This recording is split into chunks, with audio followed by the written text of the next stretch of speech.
Sebuah mikrobus menabrak truk di Jalan Tol Bawen, Unggaran, Kabupaten Semarang hingga menyebabkan 5 penumpang mikrobus meninggal dunia.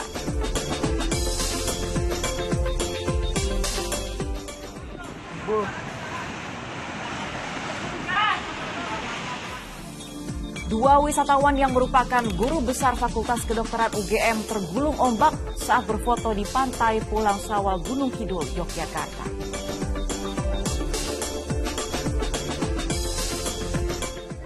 Sisanya sudah dilempar dari taruh mobil. Tim Perintis Presisi Polres Metro Jakarta Timur membekuk 6 pelaku tawuran berikut 4 celurit berukuran besar saat gelar patroli rutin.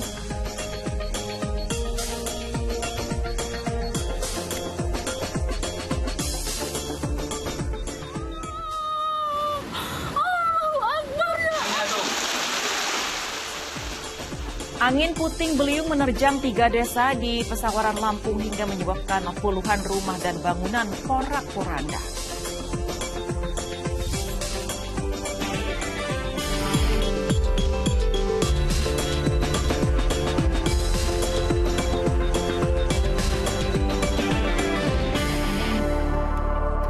Halo, selamat pagi pemirsa. Senang sekali saya Wanda Dwi Utari menjumpai Anda di Fokus Pagi hari ini, edisi Minggu 25 September 2022. Langsung saja kita awali informasi pertama di pagi hari ini. Pemirsa diduga berkendara dalam keadaan mengantuk. Sebuah mikrobus menabrak truk di Jalan Tol Bawen, Unggaran, Kabupaten Semarang. 5 penumpang mikrobus meninggal dunia, sementara sejumlah penumpang terluka.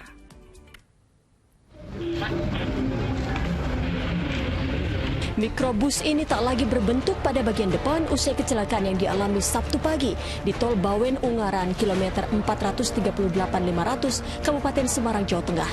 Kejadian bermula saat truk muatan kayu dan mikrobus melaju dari arah Pasuruan ke arah Bawen tujuan Semarang. Tiba-tiba mikrobus hilang kendali dan menabrak truk yang berjalan di jalur lambat. Kerasnya benturan membuat mikrobus terseret 2 km. Ada dugaan sopir mengantuk saat mengemudi hingga tak bisa mengendalikan laju kendaraannya dan menabrak truk yang berjalan di jalur lambat. Ditabrak belakang antara truk dengan helm, jadi korban 5, penumpang dari helm itu jumlahnya 12. Sekarang masih dirawat di rumah sakit. Kami sedang olah TKP, baik manual, traffic accident sudah dilakukan. Nanti kita akan ambil keterangan dari beberapa penumpang, termasuk juga saksi-saksi di TKP. Akibat kecelakaan, dari 12 penumpang mikrobus, 5 diantaranya tewas dan 7 orang mengalami luka-luka. Seluruh korban dibawa ke RSUD Unggaran. Sementara itu, kelima korban tewas yakni sang sopir, kernet, dan 3 penumpangnya. Guna mengungkap penyebab pasti kecelakaan, polisi pun menggelar olah tempat kejadian perkara di lokasi. Yulianto melaporkan dari Semarang, Jawa Tengah. 5 jenazah korban kecelakaan maut di Jalan Tol Unggaran Bawen, Kabupaten Semarang, Jawa Tengah dipulangkan ke tempat asal mereka di berbagai kota di Jawa Timur.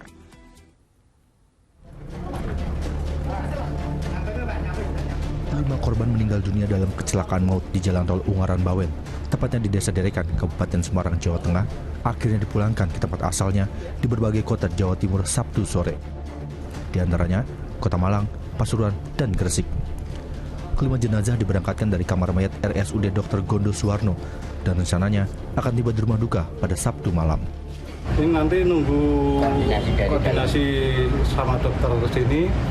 Setelah itu kita langsung meluncur ke Pasuruan. Untuk jamnya belum tahu persis, nanti saya informasikan. Perkiraan perjalanan berapa jam? Perkiraan 5 jam. Sementara, sejumlah anggota keluarga korban yang meninggal dunia maupun terluka mendatangi Sekolah Menengah Pertama Negeri 8 Kota Pasuruan dengan wajah penuh haru pada Sabtu sore. Mereka datang untuk memastikan kondisi anggota keluarganya yang masuk dalam daftar penumpang minibus yang terlibat kecelakaan maut. Seperti diketahui, selain 5 orang korban tewas, ada 7 orang penumpang yang mengalami luka-luka. Korban meninggal dunia diantaranya 2 pensiunan guru dan 1 guru aktif, serta 2 lainnya adalah pengemudi minibus dan kernet. Sementara, Kepala Sekolah SMP Negeri 8 Kota Pasuruan mengatakan para korban merupakan anggota komunitas pensiunan pengajar SMP Negeri 8 Kota Pasuruan. Hanya 1 orang saja yang masih aktif sebagai pengajar. Ini bisa dipastikan bukan acara sekolah ya? Ya bukan, karena ini sudah di luar kegiatan sekolah. Ini kan dari para purna. Jadi mungkin ini suatu komunitas teman-teman mantan guru SMP 8. Seperti diberitakan sebelumnya, kecelakaan maut terjadi di Jalan Tol Ungaran Bawen, Desa Derekan, Kabupaten Semarang, Jawa Tengah pada Sabtu pagi. Sebuah minibus menabrak truk dari belakang. Diduga sopir minibus mengantuk. Akibatnya, 5 orang meninggal dunia dan 7 lainnya mengalami luka-luka. Tim Liputan melaporkan. Jenazah 5 korban meninggal dunia akibat kecelakaan maut di Tol Bawen Ungaran Semarang tiba di Kota Pasuruan, Jawa Timur. Jenazah langsung dibawa ke masjid untuk disolatkan. Tangis histeris keluarga menyambut kedatangan kelima jenazah korban meninggal dunia saat tiba di Masjid Darul Arkom, Kota Pasuruan, Sabtu malam. Satu persatu warga menghampiri ambulans untuk melihat jenazah anggota keluarganya. Para korban merupakan pensiunan guru, serta seorang guru aktif SMP 8 Kota Pasuruan. Kelima jenazah selanjutnya disolatkan sebelum dibawa ke rumah duka masing-masing untuk dimakamkan. Ya, diduga sopir mengantuk dan tak bisa mengendalikan kendaraan, sebuah truk menabrak beton pembatas busway di Jalan MT Haryono, Jakarta Selatan. Akibat kecelakaan tersebut, beton pembatas jalan hancur berantakan. Ya, beton pembatas busway berhamburan ke jalan usai ditabrak sebuah truk di Jalan di Jalan Raya MT Haryono, Pancoran, Jakarta Selatan, Sabtu dini hari. Diduga kecelakaan terjadi akibat sang sopir mengantuk saat berkendara dari arah Pancoran, Jakarta Selatan menuju Halim, Jakarta Timur. Akibat kecelakaan, bagian depan truk tersangkut dan roda ban sebelah kanan patah. Sementara sopir dan kernet truk selamat. Truk kemudian dievakuasi oleh petugas lalu lintas Polda Metro Jaya.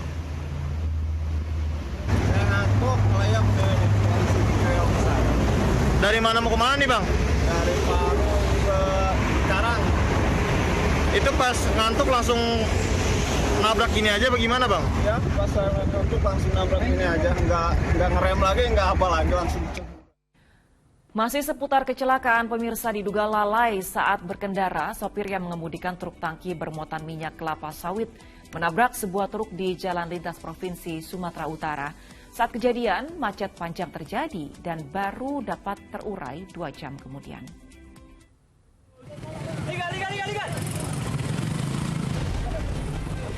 Kemacetan panjang terjadi akibat sebuah truk tangki bermuatan minyak kelapa sawit bertabrakan dengan sebuah truk lain di jalan lintas antar provinsi di Serdang Bedagai, Sumatera Utara pada Sabtu sore. Kedua kendaraan rusak parah di bagian depan karena benturan terjadi saat kedua truk melaju dari arah yang saling berlawanan. Kecelakaan lalu lintas bermula ketika truk bermuatan minyak kelapa sawit melaju kencang dari arah tebing tinggi menuju Medan. Saat berusaha mendahului kendaraan di depannya, muncul truk lain yang melaju dari arah berlawanan.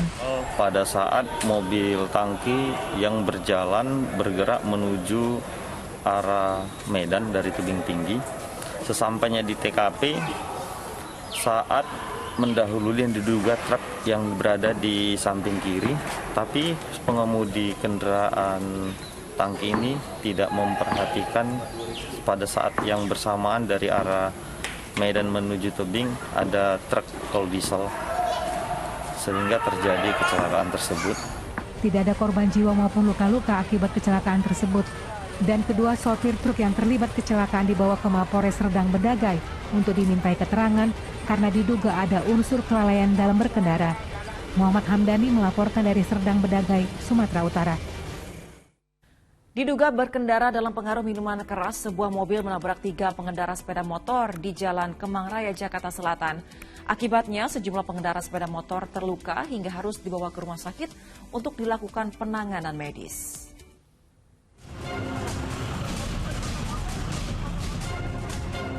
Inilah kondisi mobil yang mengalami ringsek di bagian depan setelah terlibat kecelakaan di Jalan Kemang Raya, Jakarta Selatan, Minggu dini hari tadi. Kecelakaan bermula saat mobil melaju dengan kecepatan tinggi dari arah Kemang menuju Mampang. Diduga pengemudi mobil dalam pengaruh minuman keras saat berkendara, sehingga hilang kendali sampai menabrak 3 pengendara sepeda motor yang sedang melintas. Sejumlah pengendara sepeda motor yang mengalami luka langsung dibawa ke rumah sakit terdekat untuk dilakukan penanganan medis. 2 motor di depan saya jatuh, plus bapak kiri tadi sama ojol yang kayaknya dia adu banteng nih urusan ini. Paling parah dia ini. Tapi itu pas dikejar kencang, mau mobil apa pelan apa? Kencang banget. Kencang itu zigzag. Bukan posisi lempeng, bukan. Posisi dia pun tadi di tengah-tengah. Kini pengemudi mobil dan kendaraan yang terlibat kecelakaan telah dibawa ke unit Laka Lantas Polres Metro Jakarta Selatan untuk dilakukan pemeriksaan. Johan Teruna melaporkan dari Jakarta. Di informasi lainnya, pemirsa, puluhan kios di pasar tradisional Balaraja, Tangerang, Banten ludes terbakar. Tidak ada korban jiwa, sementara penyebab kebakaran diduga akibat adanya korsleting. Pasar Sentiong, Balaraja kebakaran. Api semakin membesar. Api yang kian membesar membuat seluruh pedagang di pasar tradisional Sentiong Balaraja panik menyelamatkan barang dagangan mereka. Banyaknya bahan mudah terbakar seperti plastik dan kardus membuat api cepat merambat hingga meludeskan 22 bangunan kios. Api pertama kali muncul dari kios penjual bambu yang bangunannya berdekatan dengan tiang listrik. Dugaan sementara, api muncul akibat korsleting di jaringan kabel. Diprediksikan dari korsleting listrik gitu kan, karena itu sumber apinya dari toko itu yang masih ada plastik, ada kertas, sehingga penjalaran lebih cepat. Api berhasil padam 3 jam kemudian setelah 6 unit pemadam diterjunkan ke lokasi. Tidak ada korban jiwa, namun kerugian ditaksir mencapai miliaran rupiah. Syahbudi Natar melaporkan dari Tangerang, Banten. Sebuah kafe di Jalan Kapten Pierre Tandean, Mampang Perapatan, Jakarta Selatan terbakar. Seorang tukang terluka akibat terkena pecahan kaca saat mengevakuasi barang. Kebakaran melanda sebuah kafe di Jalan Kapten Pierre Tandean, Mampang Perapatan, Jakarta Selatan Sabtu sore. Petugas damkar yang tiba di lokasi berusaha mencari titik api, namun kepulan asap cukup menyulitkan petugas menemukan titik awal terjadinya kebakaran. Kebakaran diduga bersumber dari pengerjaan pengelasan yang tengah dilakukan. Petugas akhirnya bisa memadamkan api. Kasus kebakaran telah ditangani Polsek Mampang Perapatan. Ada orang kan, tukang kayaknya lagi ngelas di atas, terus netesan ke bawahnya ada air serbuk apa gitu. Terus percikan api ya bang? Iya, percikan api terus terjadi kebakaran kayak gini. Ini yang terbakar apa bang? Kafe atau apa bang? Ya kafe kitchen. Ayo kafe. Kita ke informasi lain, pemirsa. Tak mengira adanya terjangan gelombang laut saat berfoto di pantai Pulang Sawal, Gunung Kidul. 2 wisatawan yang merupakan guru besar Fakultas Kedokteran UGM tergulung ombak. Seorang selamat, sementara lainnya menemui ajal saat dalam perjalanan ke puskesmas. Hei! Syukur bos. Ayo Rena, ayo. Video ini direkam warga ketika tim SAR gabungan sedang mengevakuasi 2 wisatawan yang terseret ombak besar Sabtu siang di pantai Pulang Sawal, Gunung Kidul, daerah istimewa Yogyakarta. Evakuasi berlangsung dramatis karena tim SAR harus berjibaku menerjang gelombang laut yang tinggi. Kecelakaan laut ini bermula saat 2 wisatawan yang merupakan guru besar Fakultas Kedokteran UGM, masing-masing Dr. Susanto dan Profesor Dr. Samakto Wibowo, berfoto bersama dengan latar belakang Laut Selatan. Petaka terjadi ketika gelombang laut datang menerjang hingga keduanya tergulung ombak. Susanto sempat mencoba menolong rekannya Samakto, namun pegangannya terlepas. Susanto berhasil selamat dengan berpegangan pada tebing. Namun sayang nyawa Samakto tak bisa terselamatkan. Beliau terjatuh ke belakang, ombak yang kena tebing itu jadi besar, menyeret. Jadi saya berusaha menolong ya. Mungkin sekali saya jatuh, nolong lagi, jatuh lagi, terus waktu yang terakhir beliau sudah jauh terbawa. Pada saat kita bawa menepi atau evakuasi menepi itu untuk korban sudah kondisi pingsan dan untuk mulut mengeluarkan busa. Untuk selanjutnya kita bawa ke rumah sakit puskesmas ya, kita bawa ke puskesmas Tepus. Itu sampai di ruang perawatan untuk dokter sudah menyatakan henti napas. Tim SAR mengimbau kepada para wisatawan yang berwisata di pantai Pulang Sawal, Gunung Kidul untuk memperhatikan peringatan dari BMKG soal ancaman ombak dan gelombang laut selatan Pulau Jawa dalam 2 hari ke depan. Ganung Jatmika melaporkan dari Kabupaten Gunung Kidul, Daerah Istimewa Yogyakarta. Pemirsa, angin puting beliung menerjang 3 desa di Kabupaten Pesawaran, Lampung. Akibatnya puluhan rumah dan bangunan porak-poranda.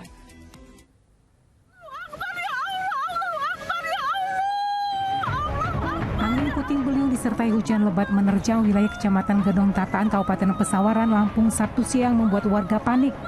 Puluhan rumah, tempat usaha, dan bangunan porak-poranda. Bahkan atap rumah warga banyak yang berterbangan.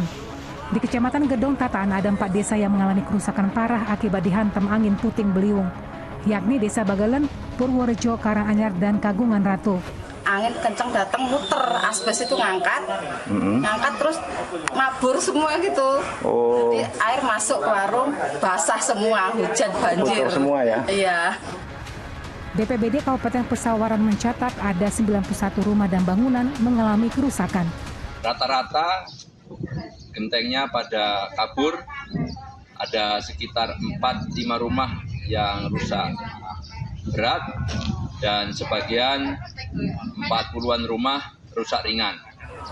Sejauh ini warga yang rumahnya rusak belum mendapat bantuan. Mereka secara mandiri memperbaiki rumah mereka yang rusak. Asep Saifulo melaporkan dari Kabupaten Pesawaran, Lampung. Sebuah jalan penghubung desa di Kabupaten Garut, Jawa Barat longsor. Longsor diakibatkan hujan dengan intensitas tinggi sejak kemarin. Sejumlah pengendara motor berhenti saat akan melintas jalan di Desa Giri Mukti, Singajaya yang mengalami longsor. Jalan tak bisa dilalui karena tergerus longsor sedalam 40 meter. Jalan penghubung Kecamatan Singajaya dan Cihurip ini hanya bisa dilalui roda 2, sementara kendaraan besar harus lewat jalan lain yang memakan waktu 1,5 jam.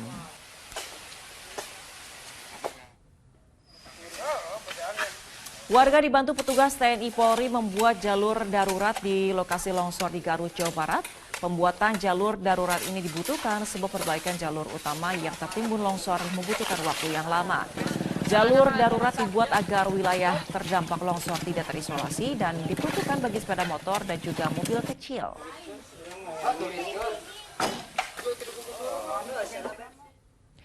Banjir bandang yang menerjang Sindang Barang Cianjur tidak saja merusak rumah warga selain jembatan penghubung desa. 2 sekolah dasar negeri juga rusak diterjang banjir bandang. Salah satu sekolah terdampak banjir bandang Jumat malam adalah Sekolah Dasar Negeri Bojongkoneng, Kecamatan Sindang Barang Cianjur, Jawa Barat. Hingga Sabtu siang, seluruh ruang kelas sekolah tersebut masih digenangi lumpur. Guru dibantu beberapa orang siswa serta warga membersihkan material lumpur dari ruang kelas. Tidak saja ruang belajar, dampak banjir bandang juga merusak buku bacaan yang tersimpan di ruang perpustakaan sekolah. Sekolah lain yang terdampak banjir yakni SD Negeri Sukalaksana.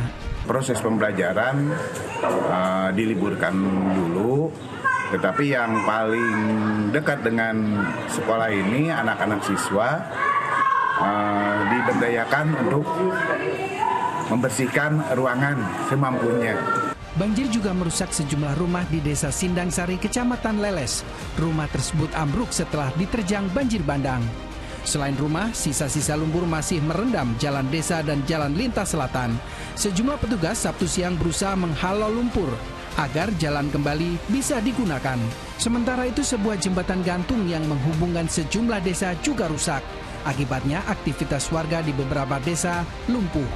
Kami pastikan bahwa tidak ada korban jiwa, namun dengan demikian dampak yang terjadi akibat banjir ada beberapa rumah di 2 kecamatan, 4 desa di Desa Leles, di Kecamatan Leles, dan 4 desa di Kecamatan Sindang Barang. BPBD Cianjur mencatat 5 rumah rusak berat dan 3 jembatan gantung juga rusak akibat terjangan banjir bandang, luapan air sungai Cisokan di Kecamatan Leles. Selain Kecamatan Leles, banjir kali ini juga menerjang Kecamatan Sindang Barang, Cianjur. Rendra Gosali melaporkan dari Cianjur, Jawa Barat. Pemirsa, sejumlah anak sungai tidak mengalir baik ke Sungai Citanduy di Pangandaran, Jawa Barat menyebabkan air meluber dan masuk ke rumah warga. Sejumlah kendaraan bermotor terpaksa menerobos banjir karena sebagian ruas jalan di Kali Pucang, Pangandaran terendam banjir Sabtu malam.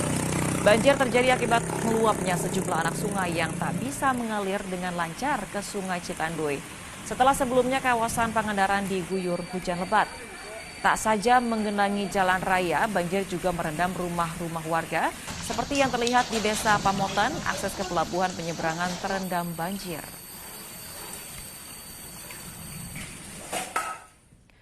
Diguyur hujan deras, sejumlah kawasan di Kabupaten Banjar, Kalimantan Selatan terendam banjir hingga setinggi 1 meter.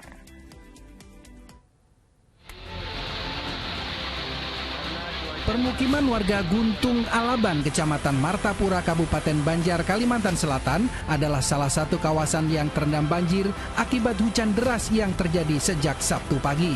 Ketinggian banjir di permukiman tersebut mencapai 40 cm hingga 1 meter. Selain permukiman, banjir juga menggenangi jalan raya, menyebabkan warga kesulitan untuk melakukan aktivitas di luar rumah. Banjir seperti ini sudah kerap terjadi dan hampir setiap tahun kawasan ini kebanjiran. Apalagi datangnya hujan bersama dengan meluapnya Sungai Martapura. Kemungkinan tambah naik lagi bisa di dalam rumah ini bisa mencapai 1 meter ini kalau terlalu hujan terus seperti ini. Ada barang yang sudah dipindahkan atau gimana? Ya alhamdulillah mau diamankan. Untuk mencegah adanya korban jiwa, warga diimbau untuk segera mengungsi ke lokasi yang lebih aman. Muhammad Lutfi Darlan melaporkan dari Kabupaten Banjar, Kalimantan Selatan.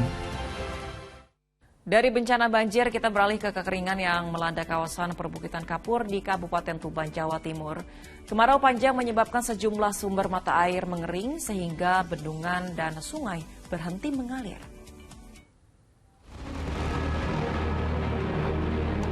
Musim kemarau telah mengubah kondisi sungai dan bendungan di kawasan perbukitan Kapur di Kabupaten Tuban, Jawa Timur.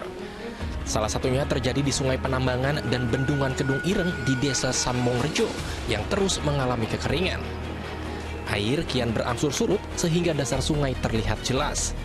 Sejauh mata memandang hanya nampak bongkahan batu dan pasir. Padahal air sungai ini menjadi andalan petani untuk mengairi sawah-sawah sekitar. Akibat ketiadaan air, membuat para petani di 3 desa terpaksa berhenti bercocok tanam. Hektaran lahan pertanian pun dibiarkan terbengkalai karena tidak mendapat pasokan air. Jadi ini dibiarkan sudah 6 bulan itu ya? Iya. Bu, sering Bu di sini kekeringan kayak gini? Ya tiap tahun Pak. Tiap tahun ya? Kan kalau nggak ada hujan, nggak bisa tanam-tanam. Di sini penghasilannya hanya 2 kali, padi. Sama musim kemarau ini kalau bisa tanam tembakau ya tembakau, kalau bisa tanam jagung ya jagung. Para petani kini hanya bisa berharap agar musim penghujan segera tiba, sehingga mereka dapat kembali bercocok tanam lagi. Sapari Ranuwijaya melaporkan dari Tuban, Jawa Timur. Di informasi lainnya, pemirsa, ribuan petani menggelar karnaval serta makan bersama dalam peringatan Hari Tani di Kabupaten Bulukumba, Sulawesi Selatan. Sementara di Jakarta, peringatan Hari Tani dilakukan dengan menggelar aksi unjuk rasa di kawasan Patung Kuda. 10 tuntutan mengenai reformasi agraria disampaikan dalam aksi unjuk rasa memperingati Hari Tani Nasional di kawasan Patung Kuda, Jakarta. Tuntutan yang disuarakan diantaranya terkait reformasi agraria, penolakan Omnibus Law, dan penolakan kenaikan harga BBM. Para demonstran juga menagih janji pemerintah soal distribusi lahan seluas 9 juta hektar yang dijanjikan dalam pemerintahan Jokowi Maruf Amin.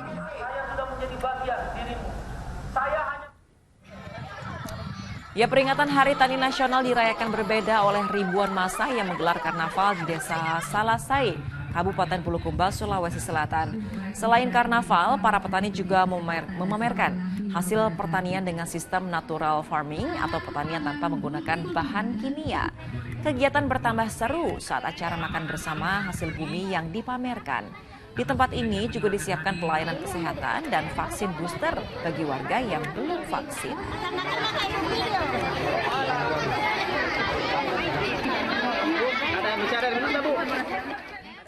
Usai jeda Fokus Pagi segera kembali pemirsa dengan informasi tim perintis presisi Polres Metro Jakarta Timur membekuk 6 pelaku tawuran.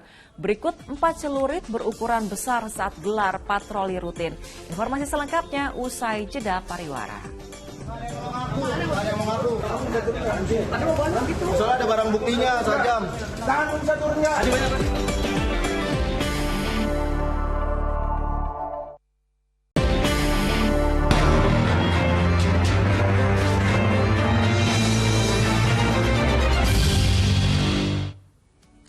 Terima kasih Anda kembali menyaksikan Fokus Pagi bersama saya Wanda Dwi Utari. Kita lanjutkan informasi di pagi hari ini. Pemirsa, aksi perampasan mobil terjadi di sebuah SPBU di wilayah Grogak, Buleleng, Bali. Seorang pria warga negara asing membawa kabur mobil hingga pengejaran pelaku berlangsung menegangkan.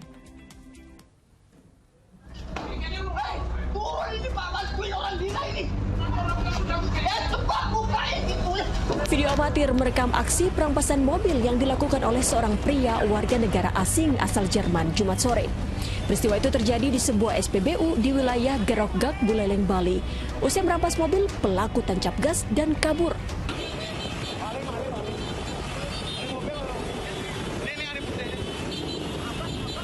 Pengejaran pun dilakukan sejumlah warga menggunakan motor. Mobil dikendarai pelaku dengan kencang hingga membahayakan pengguna jalan lainnya.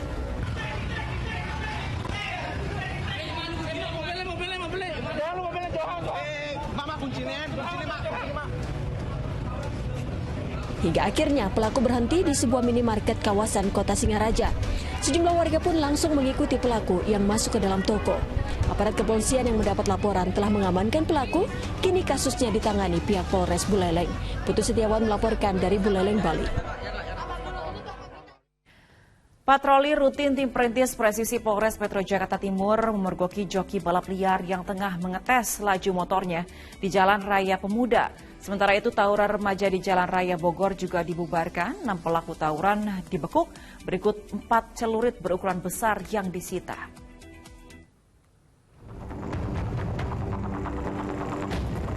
Patroli rutin tim perintis presisi Polres Metro Jakarta Timur digencarkan di jam-jam rawan malam hari. Remaja yang kerap bergerombol di jalan raya ini dihentikan dan diperiksa. Mereka dihentikan karena berkendara ugal-ugalan. Apa naik motor begitu? Hah? Maksudnya apa naik motor goyang-goyang begitu? Hei! Sementara itu di kawasan Pemuda, Pulau Gadung, Jakarta Timur, tim mengamankan remaja yang diduga joki balap liar. Banyak alasan saat pemuda ini diperiksa. Padahal faktanya ia sedang mengetes laju motor modifikasinya untuk balap liar. Ini di mana? Berarti Pemuda. Itu namanya TKP itu di mana terakhir ada ditemukan, di situ kejadiannya. Bukan ini mau turun kemana. Gitu loh, jangan kita balikin. Patroli pun berlanjut ke Jalan Raya Bogor, Pasar Rebo, Jakarta Timur. Di sini, tim perintis presisi membubarkan tawuran remaja di jalanan. 6 remaja pun dibekuk.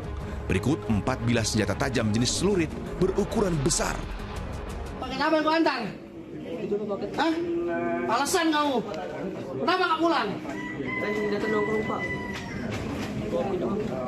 Nongkrong ngopi doang. Alasan semua pasti begitu. Asal kena nongkrong ngopi. Beli nasi goreng.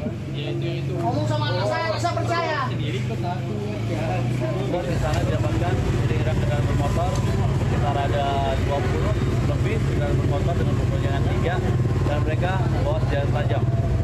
Selanjutnya dapat dikejar dan dapat diamankan 6 remaja yang diduga akan melakukan tawuran.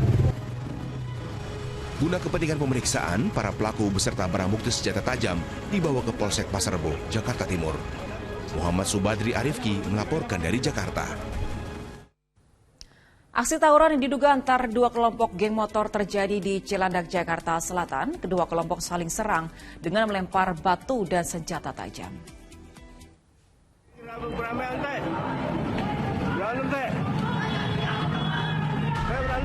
Inilah video amatir milik seorang warga yang merekam aksi tawuran. Diduga melibatkan antar 2 kelompok geng motor di depan Komplek Keuangan Fatmawati, Cilandak, Jakarta Selatan. 2 kelompok ini terlihat saling serang hingga masuk ke dalam komplek. Beberapa pemuda yang terlibat keributan juga terlihat saling lempar batu hingga menggunakan senjata tajam seperti celurit. Akibat tawuran ini, kaca pos keamanan komplek hancur. Tawuran geng motor yang lagi ngumpul-ngumpul itu. Oh gitu. Nah ini pecahnya kenapa nih Bang? Pas apa? Disambit? Ya mungkin dilempari batu sama ya tawuran itu. Nggak ada yang tahu. Cuman jam 3. Belum diketahui penyebab pasti terjadinya tawuran. Warga berharap polisi bisa segera melakukan patroli agar insiden seperti ini yang meresahkan warga tidak terjadi lagi. Johan Teruna melaporkan dari Jakarta. Lantaran sepeda motor yang ditumpanginya menabrak mobil, 2 jambret di Kabupaten Pali, Sumatera Selatan nyaris menjadi bulan-bulanan warga usai beraksi. Beruntung nyawa keduanya berhasil diselamatkan polisi yang tengah berpatroli. Kedua jambret ini hanya bisa pasrah saat digelandang polisi ke Mapolres Pali usai aksinya mengambil ponsel seorang pengendara sepeda motor gagal. Peristiwa berawal saat korban berboncengan sepeda motor dengan orang tuanya melintas di Jalan Letnan Sumanto, Kabupaten Pali. Kedua pelaku yang melihat ponsel korban langsung menjambretnya. Saat melarikan diri, sepeda motor pelaku menabrak sebuah mobil. Warga yang kesal langsung menghakimi keduanya. Atas perbuatannya, kedua tersangka dijerat dengan pasal tentang pencurian yang ancaman hukumannya paling lama 7 tahun penjara. Kedua pelaku tersebut sehingga melihat posisi HP di atas jok sepeda motor korban, kemudian pelaku memepet sepeda motor korban dan kemudian langsung melakukan penjambretan yang mana posisi HP tersebut berada di jok sepeda motor korban. Sehingga korban mengalami kerugian sekitar 18 juta, yang mana barang buktinya adalah 1 buah HP. Seorang pria di Cengkareng, Jakarta Barat luka-luka akibat diserang dengan celurit. Sosok pelaku yang terekam CCTV kini diburu polisi.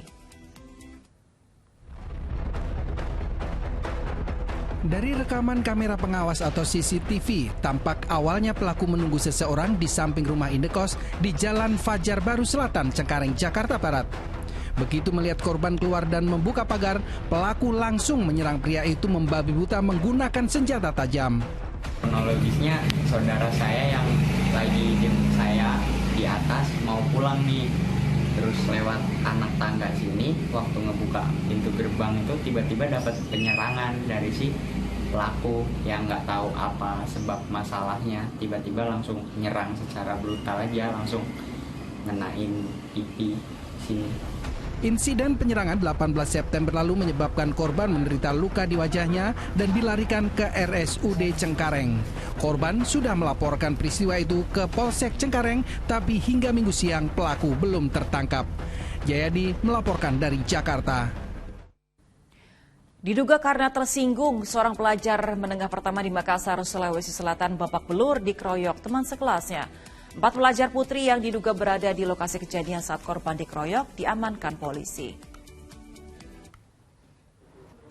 Kondisi korban yang diduga menjadi korban perundungan teman sekelasnya sendiri masih dirawat di Rumah Sakit Umum Haji Makassar, Sulawesi Selatan. Selain menderita luka memar di bagian wajah, korban juga trauma dengan peristiwa yang dialaminya. 4 pelajar putri diamankan polisi dari rumahnya. Tempatnya diduga berada di lokasi saat korban dikeroyok. Namun polisi belum bisa menentukan peran masing-masing untuk menyelesaikan masalah. Langkah mediasi juga telah dilakukan dinas terkait antara pihak orang tua korban dengan orang tua 4 saksi yang telah diperiksa polisi. Keterangan pelaku kan itu nilainya 0, jadi kita tidak berpatok dengan keterangan pelaku. Ya karena bisa saja nanti dia berbohong atau mengelak.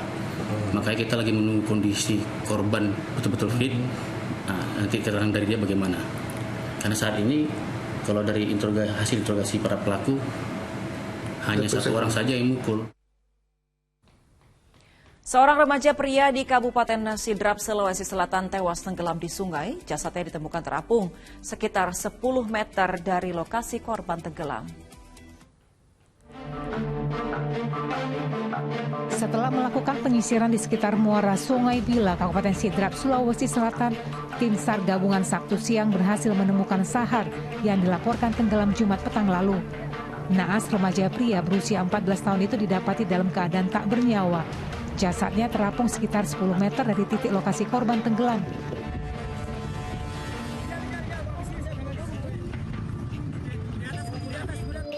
Tim SAR kemudian mengevakuasi jasad korban ke daratan. Korban yang bekerja sebagai kernet truk pengangkut pasir itu terjatuh saat berusaha mengambil sandalnya yang terbawa arus sungai usai mencuci mobil. pada pukul 13.51 waktu Indonesia Tengah, korban dapat ditemukan oleh tim SAR gabungan dalam keadaan meninggal dunia. Posisi korban ditemukan dari jarak posisi korban tenggelam 10 meter arah utara. Jasad korban kemudian dibawa ke puskesmas sebelum disemayamkan di rumah duka di Kabupaten Sengkang.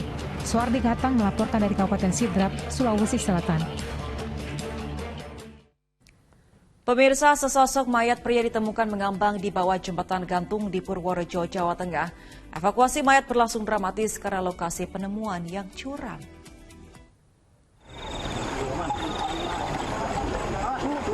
Petugas gabungan melakukan evakuasi mayat pria yang ditemukan di bawah jembatan gantung Sungai Bogowonto, Dusun Ngemplak, Purworejo, Jawa Tengah. Sebelumnya, mayat ini ditemukan warga telah mengapung. Lokasi sungai yang curam dan berada di bawah jembatan membuat evakuasi berlangsung dramatis. Setelah 1 jam, akhirnya jasad korban bisa dievakuasi. Sebelumnya, pada Sabtu sore, korban turun ke sungai dan menyeberangi Sungai Dangkal. Saat berjalan, korban diduga terpeleset dan jatuh ke air hingga hilang tenggelam. Pencarian korban memakan waktu 3 jam. Jasad pria belang ini ditemukan tak jauh dari lokasinya tenggelam. Saat itu saksi mencoba menolong dengan menjaring karena saksi saat itu sedang melakukan kegiatan menjaring di sungai dekat situ. Namun demikian tidak bisa diketemukan. Selanjutnya saksi menginformasikan kepada warga masyarakat yang selanjutnya melapor ke Polsek Purworejo. Mayat pria tanpa identitas tersebut kemudian dibawa ke Rumah Sakit Umum Citro Wardoyo Purworejo untuk diotopsi. Kasus penemuan mayat pria tanpa identitas tersebut dalam penanganan Polres Purworejo, Jawa Tengah. Wahyudiono melaporkan dari Purworejo, Jawa Tengah. Di informasi lainnya, pemirsa, seorang gadis remaja di Palembang, Sumatera Selatan menjadi korban pencabulan yang dilakukan oleh tetangganya. Tak terima, orang tua korban melapor ke polisi. Kepada petugas kepolisian di SPKT Polrestabes Palembang, orang tua korban melaporkan tindak pencabulan disertai kekerasan yang dilakukan seorang pria terhadap korban yang masih berusia 16 tahun. Menurut korban, peristiwa bermula saat ia tengah menonton televisi di ruang tamu rumahnya. Tiba-tiba, tersangka yang tinggal di sebelah rumah datang lalu mencabuli korban. Saat korban berusaha melawan, pelaku mencekik lehernya hingga mengalami luka gores. Korban berteriak minta tolong dan pelaku langsung kabur. Hingga kini keberadaan pelaku belum diketahui. Menerima laporan percobaan pemerkosaan yang kita terima, nanti kita akan dalami dulu kejadiannya dan saksi-saksi juga kebetulan juga ada, katanya saling kenal nih mereka. Mudah-mudahan kita bisa ungkap kebenaran. Sejumlah ibu rumah tangga tewas mengenaskan justru di tangan para suaminya. Mulai dari kasus pembakaran di Bogor dan Balikpapan hingga penikaman yang terjadi di Pemalang. Kasus tersebut kami rangkai dengan peristiwa kriminal lainnya dalam kasus utama berikut ini.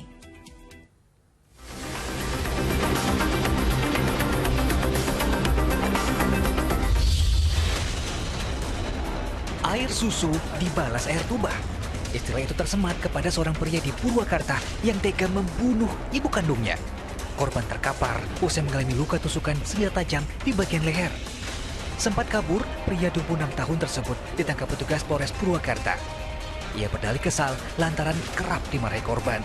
Pelaku yang sedang jalani pemeriksaan kesehatan jiwa itu terancam hukuman 15 tahun penjara. Iya, nyawa manusia seakan dianggap tak berharga oleh para pelaku pembunuhan. Tak kalah sadis, pembunuhan yang juga dilakukan oleh keluarga dekat berikut, bahkan tega membakar tubuh korban hidup-hidup. Di Kabupaten Bogor, lantaran bisnis narkobanya tak didukung oleh sang istri, pelaku lantas menyulut tubuh korban dengan bahan bakar saat sedang tidur. Wanita 28 tahun itu sempat dirawat di rumah sakit, namun akhirnya meninggal dunia. Residivis pencuri motor itu kini harus kembali ke jeruji besi, bahkan dalam waktu yang lebih lama. Nasib naas serupa juga menimpa Uah, seorang ibu rumah tangga di Balikpapan, Kalimantan Timur. Wanita 59 tahun itu juga meninggal di rumah sakit dalam keadaan mengalami luka bakar serius di sekujur tubuh usai dianiaya suaminya. Bedanya, pelaku penganiayaan juga harus dilarikan ke rumah sakit karena ikut terkena sambaran api yang ia sulut. Lain lagi di Kabupaten Pemalang berikut. Seorang ibu muda tewas oleh tikaman senjata tajam oleh suaminya, Udin, 23 tahun. Tersangka berdalih korban terlalu sering bermain media sosial hingga lupakan kewajibannya sebagai ibu rumah tangga. Pisau diambil pelaku dari dapur saat keduanya cekcok. Ironisnya, saat kejadian, kedua anak mereka juga berada di rumah menyaksikan insiden mengerikan tersebut. Kasus lain yang menarik perhatian masyarakat dalam sepekan terakhir adalah jatuhnya seorang anak balita dari lantai 3 bangunan kala ditinggal orang tuanya sendirian di kamar hotel Jalan Jenderal Sudirman, Kota Pekanbaru. Tubuh mungil itu terjatuh melalui jendela kamar yang terbuka, diduga panik mencari kedua orang tuanya. Nyawa korban tak tertolong, meski sudah sempat dilarikan ke rumah sakit. Aparat Polsek Bukit Raya kini menyelidiki penyebab pasti kematian anak balita Malang tersebut.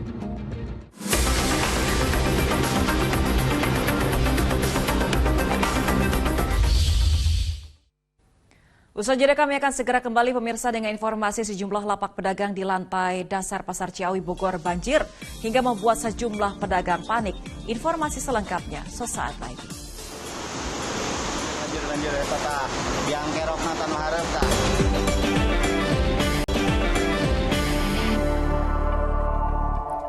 Terima kasih Anda kembali menyaksikan Fokus Pagi bersama saya Wanda Dwi Utari. Pemirsa, hujan deras yang melanda Kabupaten Bogor, Jawa Barat mengakibatkan sejumlah lapak pedagang di lantai dasar Pasar Ciawi terendam banjir. Akibatnya barang milik pedagang terendam air, bahkan ada yang terbawa arus. Akbar, banjir, Ciawi jebol. Beginilah rekaman video amatir detik-detik banjir melanda lapak pasar tradisional Ciawi, Kabupaten Bogor, Jawa Barat. Banjir gede Ciawi, banjir. Genangan air memenuhi lorong yang berisi ratusan lapak pedagang di pasar tersebut. Air mengalir cukup deras masuk ke lantai dasar. Sejumlah pedagang mencoba menyelamatkan barang yang hanyut terbawa banjir. Diduga banjir akibat dari luapan kali babakan pasar yang tidak mampu menampung derasnya air hujan. Mungkin hujannya terlalu gede ya, mungkin airnya tidak bisa menampung. Yang saluran air yang gorong-gorongnya kecil, mungkin dia nggak bisa nampung, jadi masuk ke dalam pasar. Mungkin pada jebol di pasar juga. Banjir kali ini yang paling parah terjadi karena ketinggian air mencapai 1 meter. Luapan air menjebol kios dan membuat barang pedagang hanyut. Kerugian akibat musibah ini diperkirakan mencapai puluhan juta rupiah. Pedagang juga masih membersihkan sisa banjir di pasar. Asep Solihin melaporkan dari Kabupaten Bogor, Jawa Barat. Pemirsa, 2 kapal tanker dan 1 kapal ikan diamankan aparat kepolisian daerah Nusa Tenggara Barat karena diduga membawa ratusan ton BBM subsidi di perairan Labuhan Haji, Kabupaten Lombok Timur. Dari hasil pemeriksaan, kapal tersebut membawa solar subsidi tanpa dokumen resmi dan diduga akan diperjualbelikan tanpa prosedur.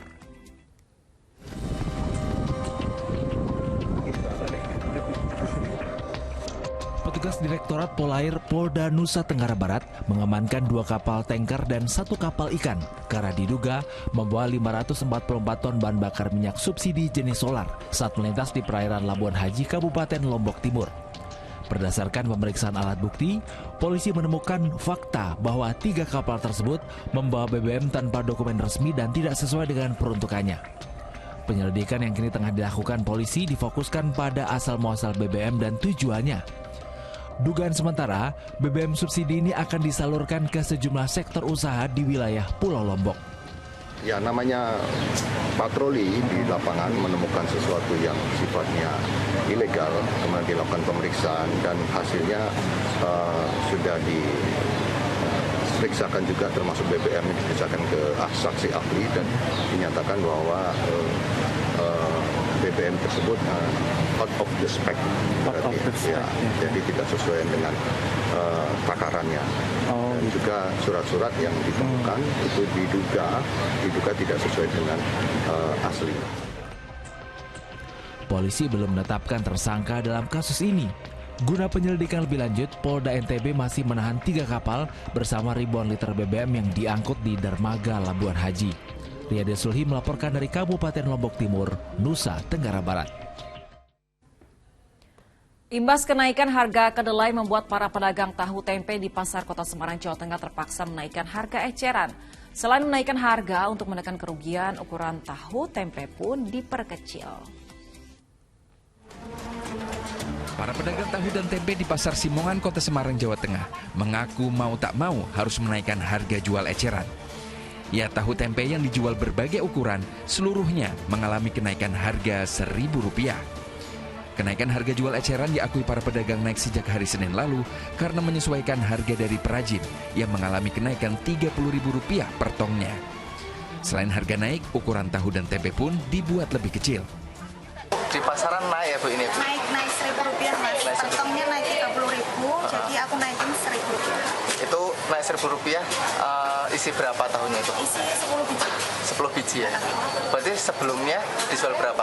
Dijual Rp5.000 jadi Rp6.000, yang Rp6.000 jadi Rp7.000, dan seterusnya. Sementara bagi perajin tahu tempe di Polewali Mandar, Sulawesi Barat, mereka terus kelimpungan mempertahankan produksi akibat tingginya harga kedelai. Salah satunya pengusaha tempe rumahan Ibu Marsi di Desa Sumberjo, Wonomulyo, Polewali Mandar. Usaha yang sudah digelutinya selama puluhan tahun kini kian terpuruk. Agar terhindar kerugian, Ibu Marsi menurunkan jumlah produksi. Bila biasanya produksi tahu tempe hingga 150 kg, kini hanya 60 kg per hari. Hari ini saya sudah ada 3 hari itu kadang 80 kilo, kadang 60 kilo. Nggak pasti Pak, kalau kedelai mahal saya mau bikin sedikit-sedikit. Terus dilanda sepi peminat, Marsi berharap pemerintah dapat memberi bantuan modal agar usahanya tetap berjalan. Tim Liputan melaporkan. Di informasi lainnya, pemirsa, sebuah sarang lebah jenis madu di salah satu pohon di permukiman warga dievakuasi petugas. Sarang lebah yang berukuran cukup besar dipindahkan karena bisa membahayakan warga sekitar. Sebuah sarang lebah madu yang menempel di pohon ketapang di kawasan Teluk Tiram Laut, Banjarmasin Barat, dievakuasi petugas Dinas Pemadam Kebakaran setempat. Sarang lebah berukuran cukup besar ini terpaksa dipindahkan karena berada di permukiman padat sehingga membahayakan warga sekitar. Dilengkapi alat pelindung diri, sejumlah petugas mengevakuasi sarang lebah dengan tangga khusus. Proses evakuasi memakan waktu sekitar 2 jam, karena posisi sarang lebah berada di tempat tinggi dan susah dijangkau. Ya pernah lah warga yang tersengat. Kadeda bang, nyonya kada diganggunya oleh anak-anak juga bang. Tapi tetap dikhawatirkan. Tetap aja dijaga, ini kan kalau ada tahu-tawaknya, karena kan di tengah kan. Itu kan di atas juga dah sedikit. Cukup mengkhawatirkan lah. Proses evakuasi sarang lebah ini menjadi perhatian warga sekitar. Usai berhasil diamankan, sarang lebah madu selanjutnya dibawa ke kantor DPKP Banjarmasin. Muhammad Lutfi Darlan melaporkan dari kota Banjarmasin, Kalimantan Selatan. Pemirsa, ular jenis piton kembali meneror warga dan masuk ke permukiman di Surabaya, Jawa Timur. Proses evakuasi petugas sulit dilakukan karena ular bersembunyi di sumur warga.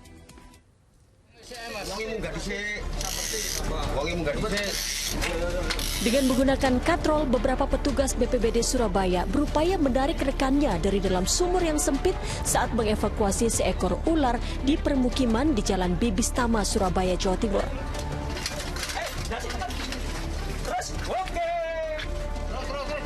Akhirnya, ular jenis piton sepanjang 4 meter ini berhasil dikeluarkan, ditarik dari dalam sumur.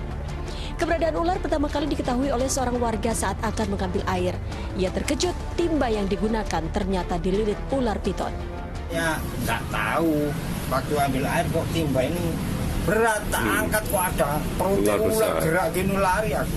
Agak lama tadi mas evakuasinya mas? Ya sekitar 2 jam. Soalnya lokasinya kayak gini mas.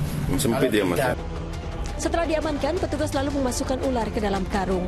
Diduga ular tersebut peliharaan seorang warga yang lepas dari kandangnya. Ari Purwanto melaporkan dari Surabaya, Jawa Timur.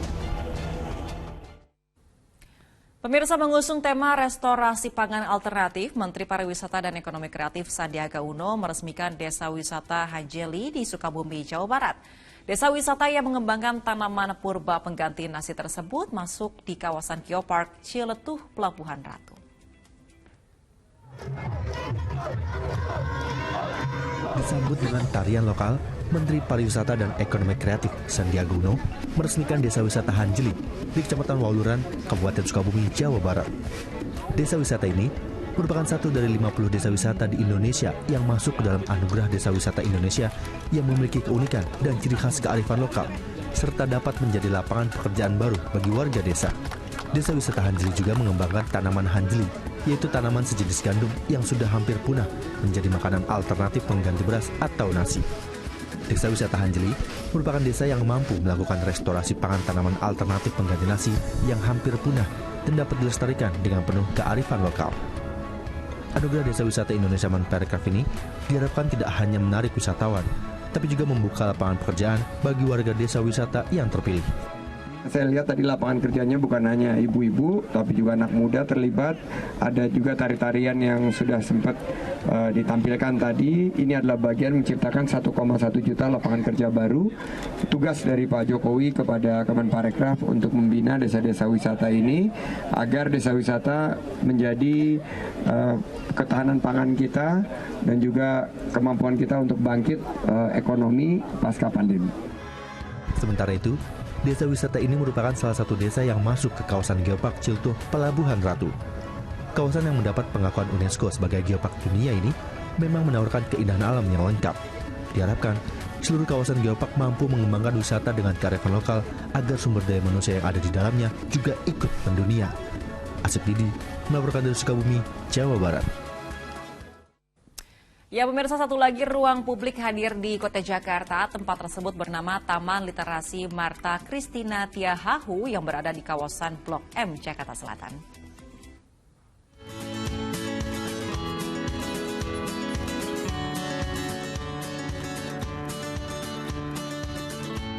Ibu kota Jakarta kembali menghadirkan wisata alternatif bagi warganya. Inilah Taman Literasi Marta Christina Tiahahu yang memiliki luas 20.960 meter persegi dan telah ada sejak tahun 1948 silam. Dulunya taman ini terkenal dengan kolam air mancur dan menjadi akses pejalan kaki menuju Terminal Blok M. Sempat terbengkalai dan tidak terawat, kini taman yang mengambil nama pejuang asal Maluku ini terlihat berbeda usai direvitalisasi. Sejumlah fasilitas baru pun dibangun di taman ini, diantaranya Plaza Utara, Plaza Kabaresi, Plaza Selatan, Plaza Anak, dan Plaza Timur. Tak hanya itu, ada pula Galeri Jak Habitat, Pavilion Literasi, Amphitheater Banda, musola, hingga ruang menyusui. Taman ini juga menyediakan fasilitas bermain untuk anak-anak. Taman ini buka setiap hari pukul 7 pagi hingga pukul 10 malam. Jangan khawatir, pengunjung dapat menikmati semua fasilitas tanpa dipungut biaya alias gratis. Senang banget karena tamannya dekat sama akses publik juga. Terus dengan nama Taman Literasi, ya aku berharap di sini bisa lebih banyak teman-teman yang mau baca secara inklusif. Terus enak banget bisa baca di sini di taman, soalnya kena sepoi-sepoi angin juga. Bagus ya, jadi kita sebagai warga bisa punya pilihan gitu, selain kita pergi ke mall atau mungkin nongkrong. Di sini kita bisa nongkrong dengan teman tapi di udara terbuka.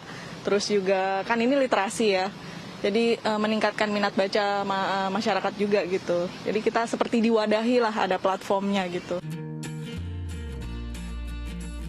Selain menjadi tempat berpiknik, diharapkan taman ini bisa meningkatkan budaya literasi warga Jakarta dan mewadahi pertemuan para pegiat literasi dan para penulis. Gracia Bern, Ahmad Susanto melaporkan dari Jakarta. Pemirsa, MTech Group mendukung generasi muda menjadi entrepreneurship atau kewirausahaan handal di masa depan. School of Technopreneur Nusantara atau SOTN diharapkan melahirkan teknopreneur yang kreatif dan inovatif. STEMIKWERA atau Kesatuan Usaha Wira Eka Nusantara melakukan branding baru menjadi School of Technopreneur Nusantara atau SOTN di Kalideres, Jakarta Barat. Pembukaan gedung kampus baru ini dihadiri oleh Managing Director dari MTech Group, Sutanto Hartono. Diawali dengan penandatanganan MOU dengan institusi pendidikan lain, lalu dilanjutkan dengan penerbangan balon dan pemotongan pita sebagai simbol. Telah dibuka gedung kampus baru dari SOTN. Sutanto Hartono sebagai perwakilan dari MT Group juga memberikan seminar yang bertema Navigation Digital of Disruption untuk mendorong generasi muda khususnya mahasiswa agar bisa melihat secara lebih luas bagaimana era digital saat ini berlangsung. Kita ini sangat excited bahwa melihat perkembangan adopsi digital di Indonesia yang sudah sangat pesat, ya, dan khususnya kan populasi penduduk Indonesia sebagian besar adalah kalangan milenial. Nah, jadi kita sudah terbukti kita ini adalah salah satu consumer terbesar daripada digital platform maupun juga digital ekosistem. Nah, kita berharap Indonesia juga bisa naik kelas nih, tidak hanya sebagai pihak yang mengkonsum, tetapi kita juga harus pihak yang memproduksi. Kita harus ikut aktif berpartisipasi dalam membangun ekosistem ekonomi digital ini. SOTN diharapkan bisa melahirkan generasi baru yang tidak hanya memiliki jiwa entrepreneur, tapi juga menguasai teknologi. Kami percaya bahwa School of Technopreneur Nusantara ini bisa menjawab kebutuhan industri teknologi dan juga apa yang dibutuhkan oleh Indonesia dan bahkan dunia. Dan di dalam Technopreneur sendiri kami melihat ada faktor teknologi di situ, ada faktor entrepreneurship, dan juga ada faktor leadership, karakter yang baik, dan itu yang kami mau bangun di School of Technopreneur Nusantara ini. Selain itu, SOTN juga mengembangkan pendidikan sistem informasi yang mengedepankan pengembangan karakter di bidang kepemimpinan yang berwawasan global. Agisa Febila dan Fajrin Adila melaporkan dari Jakarta. Ya, usai jeda kami akan segera kembali pemirsa dengan informasi tertinggal. Lebih dulu, Timnas berhasil kalahkan Curaçao dari pertandingan uji coba internasional. Informasi selengkapnya sesaat lagi.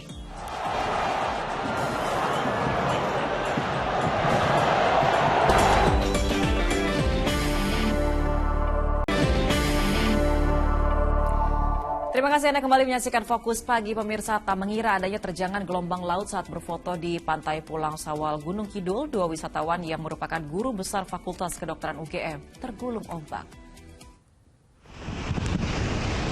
Hei, cukur bos. Ayo Rena, ayo. Video ini direkam warga ketika tim SAR gabungan sedang mengevakuasi dua wisatawan yang terseret ombak besar Sabtu siang di pantai Pulang Sawal Gunung Kidul, daerah istimewa Yogyakarta. Evakuasi berlangsung dramatis karena tim SAR harus berjibaku menerjang gelombang laut yang tinggi. Kecelakaan laut ini bermula saat dua wisatawan yang merupakan guru besar Fakultas Kedokteran UGM, masing-masing Dr. Susanto dan Profesor Dr. Samakto Wibowo, berfoto bersama dengan latar belakang Laut Selatan. Petaka terjadi ketika gelombang laut datang menerjang hingga keduanya tergulung ombak. Susanto sempat mencoba menolong rekannya Samakto, namun pegangannya terlepas. Susanto berhasil selamat dengan berpegangan pada tebing. Namun sayang nyawa Samakto tak bisa terselamatkan. Lihat terjatuh ke belakang, ombak yang kena tebing itu jadi besar, menyeret. Jadi saya berusaha menolong ya. Mungkin sekali saya jatuh, nolong lagi, jatuh lagi. Terus waktu yang terakhir beliau sudah jauh terbawa. Pada saat kita bawa menepi atau evakuasi menepi itu untuk korban sudah kondisi pingsan dan untuk mulut mengeluarkan busa. Untuk selanjutnya kita bawa ke rumah sakit puskesmas ya, kita bawa ke puskesmas Tepus. Nah, itu sampai di ruang perawatan untuk dokter sudah menyatakan henti nafas. Tim SAR mengimbau kepada para wisatawan yang berwisata di pantai Pulang Sawal Gunung Kidul untuk memperhatikan peringatan dari BMKG soal ancaman ombak dan gelombang laut selatan Pulau Jawa dalam 2 hari ke depan. Gandung Jatmika melaporkan dari Kabupaten Gunung Kidul, daerah istimewa Yogyakarta. Diduga mengalami keracunan makanan, puluhan orang di Tulungagung, Jawa Timur mendadak sakit. Dugaan keracunan massal ini bermula saat sejumlah orang mengikuti acara kegiatan lingkungan di Kecamatan Gondang, Tulungagung. Usai acara, warga mendapat bingkisan makanan berupa nasi goreng. Dari 64 orang yang mengonsumsi makanan tersebut, 53 diantaranya mengalami sakit dengan gejala mual, pusing, diare, hingga muntah. Bahkan 6 orang harus dirawat intensif karena mengalami sakit yang cukup parah. Kasus dugaan keracunan makanan tersebut kini tengah dalam penyelidikan pihak kepolisian. Polsek Gondang juga telah mengamankan barang bukti sampel sisa makanan untuk dilakukan uji laboratorium.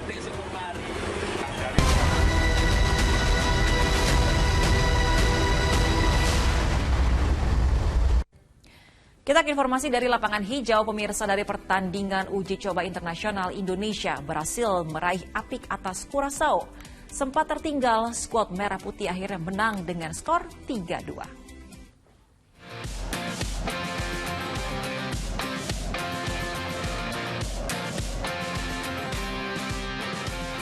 Tim nasional Indonesia meladeni tantangan Curaçao dalam laga uji coba internasional di Stadion Gelora Bandung Lautan Api, Bandung, Jawa Barat pada Sabtu malam. Pasukan Sintayong belum bisa memainkan pola dengan tenang di awal laga. Hal itu dimanfaatkan oleh sang tamu yang mencetak gol cepat di menit 6. Gol bagi Curaçao tercipta setelah striker jangkung Rangelo Janga menyambar bola yang membentur tiang gawang Indonesia. Skuad Merah Putih merespon cepat. Di menit 18, skor kembali setara setelah Mark Klok menuntaskan umpan pendek dari Dimas Derajat. 4 menit berselang, Indonesia berbalik unggul. Gol tercipta setelah umpan lemparan ke dalam Pratama Arhan ditanduk oleh Kapten Fahrudin Arianto yang tidak terkawal dengan baik. Namun keunggulan ini hanya bertahan sementara. Pada menit 24, Curaçao melakukan serangan balik cepat. Kenji Joel Gore melewati Elkan Bagot dan mengirim umpan terobosan kepada Juninho Bakuna. Juninho dengan mudah mengoyak gawang Nadeo Argawinata. Skor 2-2 bertahan hingga kedua tim masuk ke bilik ganti. Memasuki paruh kedua laga, pelatih Indonesia Sintayong mengganti Egy Maulana Fikri dan Ricky Kambuaya dengan Marcelino Ferdinand dan Sadil Ramdhani. Daya gedor Indonesia pun bertambah. Gempuran pasukan Merah Putih akhirnya berbuah gol di menit 55. Dimas Derajat turut mengukir nama di papan skor usai mencetak gol indah, hasil menyambar umpan Pratama Arhan dengan tumit. Ini merupakan gol kedua Dimas Derajat di skuad senior Indonesia. Berkat keunggulan ini Indonesia kian bersemangat, namun tidak ada gol lagi tercipta.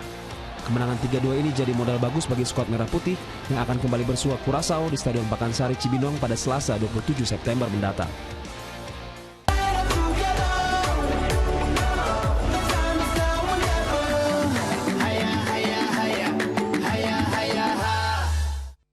Bintang timnas Polandia Robert Lewandowski dipastikan akan memakai ban kapten berwarna bendera Ukraina pada Piala Dunia 2022 Qatar. Ban kapten Ukraina tersebut didapat langsung Lewandowski dari legenda Ukraina Andriy Shevchenko.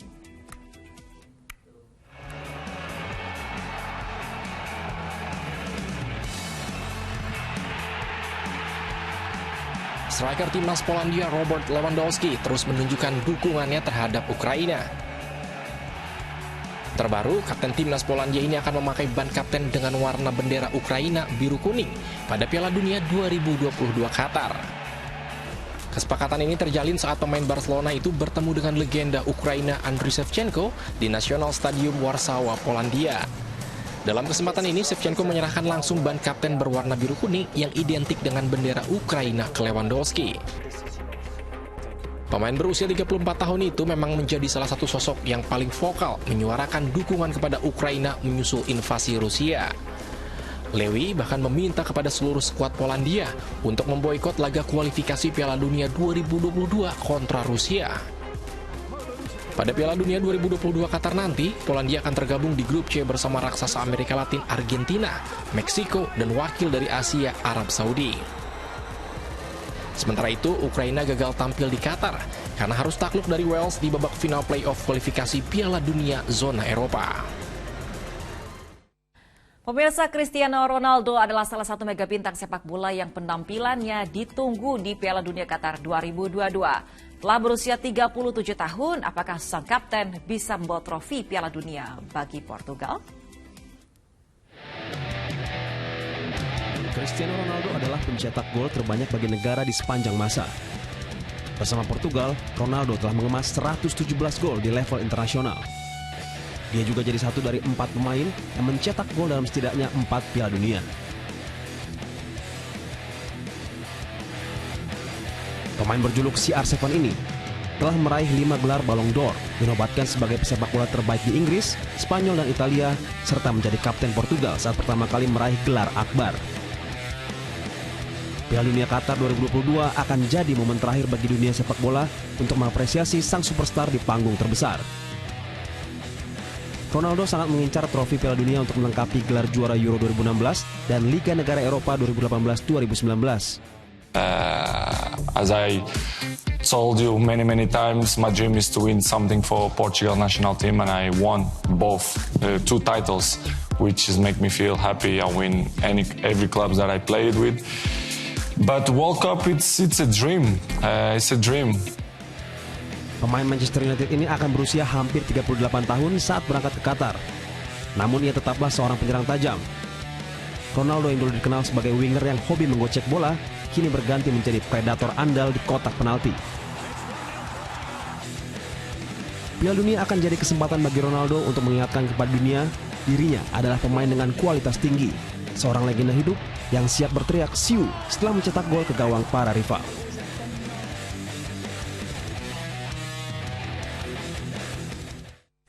Ya, laporan tadi menutup kebersamaan kita kali ini. Pemirsa, saksikan info terkini cegah corona hanya di video dan unduh aplikasinya sekarang.